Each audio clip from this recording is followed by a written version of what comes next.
Soal akar cabang pada tumbuhan dikotil muda tumbuh dari daerah A. Perisikel, B. Endodermis, C. Sel-sel meristematik protodermis, D. Cambium vascular, E. Korteks akar.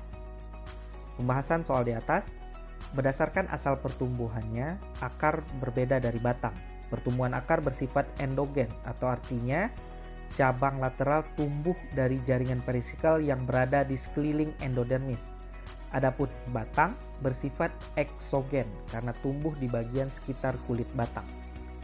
Jadi jawaban soal di atas adalah A. Soal, jaringan bunga karang berfungsi untuk A. Melindungi bagian daun yang lain, B. Menyimpan air untuk fotosintesis, C. Menampung CO2 untuk fotosintesis, D. Tempat berlangsung pertukaran gas, E. Menampung oksigen untuk pernapasan. Pembahasan soal di atas.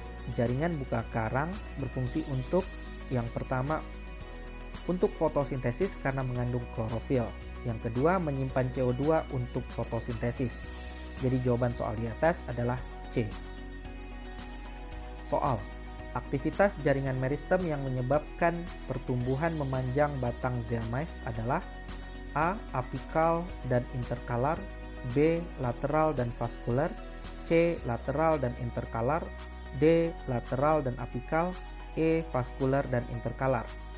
Pembahasan soal di atas. Aktivitas jaringan meristem yang menyebabkan pertumbuhan memanjang batang zeamys adalah meristem apikal dan interkalar. Jadi jawaban soal di atas adalah A.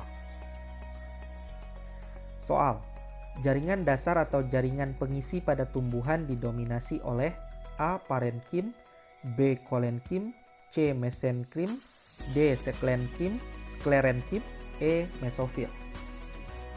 Pembahasan soal di atas. Jaringan dasar atau jaringan pengisi pada tumbuhan didominasi oleh parenkim yang terdapat di bagian akar, daun atau mesofil, dan bunga. Jadi jawaban soal di atas adalah A. Soal, yang dianggap sebagai jaringan pembatas antara daerah korteks dan bagian stele dari akar mangga adalah A. Epidermis, B. Hipodermis, C. Perisikel, D. Endodermis, dan E. Fluterma. Pembahasan soal di atas. Yang dianggap sebagai jaringan pembatas antara daerah korteks dan bagian stele dari akar mangga adalah endodermis yang pada bagian batangnya disebut fluterma. Jadi jawaban soal di atas adalah D. Soal, sel-sel penyusun berikut yang dilengkapi noktah berbentuk memanjang, ujung runcing, berfungsi mengangkut air dan mineral dari dalam tanah adalah A. Trakeid, B. Bulu tapis, C. Sklereid, D. Phloem, dan E. Parenkim. Pembahasan soal di atas. Sel-sel penyusun berikut yang dilengkapi noktah berbentuk memanjang, ujung runcing, berfungsi mengangkut air dan mineral dari dalam tanah adalah trakeid atau bulu kayu kecil yang terdapat pada koniferae. Jadi jawabannya adalah A. Soal, tujuan dihilangkannya jaringan meristem primer di ujung pada tumbuhan adalah agar tumbuhan tersebut dapat A. Melakukan transportasi makanan, B. Menumbuhkan cabang-cabang lateral, C. Menghasilkan buah, D. Menghasilkan daun yang banyak, dan E. Melakukan fotosintesis. Pembahasan soal di atas. Tujuan dihilangkannya jaringan meristem primer di ujung pada tumbuhan adalah agar tumbuhan tersebut dapat menumbuhkan cabang-cabang lateral.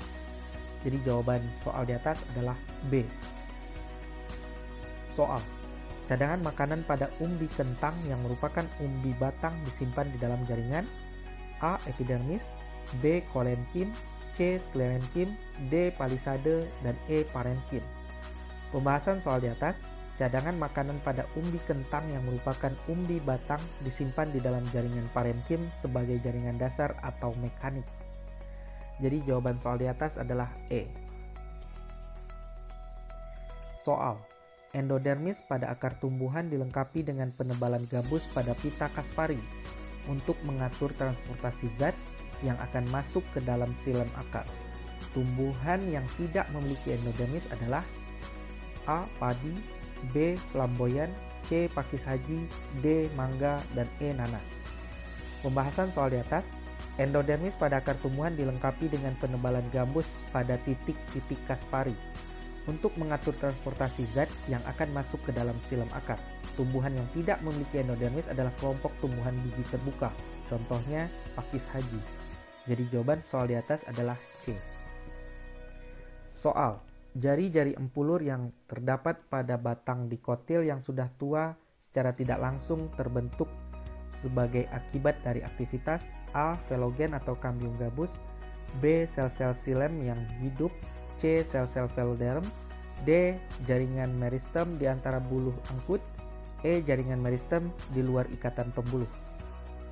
Pembahasan soal di atas, jari-jari empulur yang terdapat pada batang dikotil yang sudah tua secara tidak langsung terbentuk sebagai akibat dari aktivitas jaringan meristem di antara buluh angkut floem dan xilem atau buluh kayu. Jadi jawabannya D. Soal, jaringan penyimpan udara atau aerenkim pada tumbuhan banyak dijumpai pada jaringan A. Pengangkut, B. Korteks, C. Endodermis, D. Epidermis, E. Perisikel.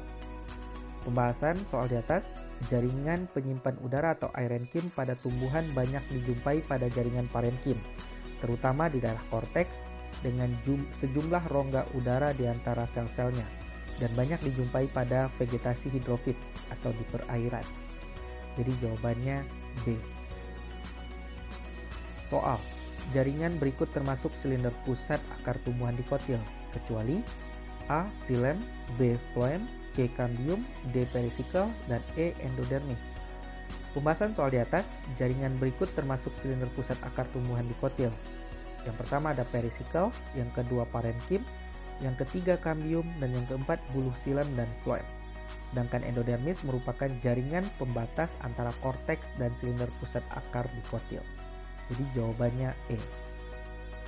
Soal, jaringan permanen di bawah ini merupakan jaringan yang sel-selnya sudah berhenti tumbuh, kecuali A. Sklerenkim, B. Epidermis, C. Cambium, D. Xilem, dan E. Floem.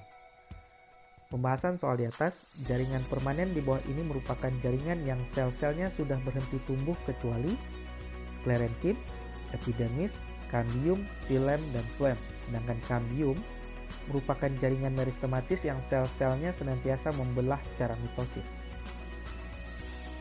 Jawabannya C. Soal, pada penampang melintang dari jenis batang tumbuhan terdapat jaringan 1 epidermis, 2 floem, 3 korteks, 4 cambium, 5 perisikel.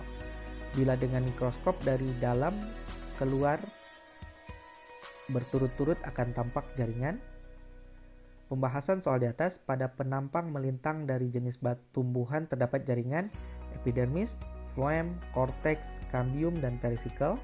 Dengan mikroskop dari dalam keluar berturut-turut akan tampak jaringan perisikel, xilem, cambium, floem, korteks, dan epidermis.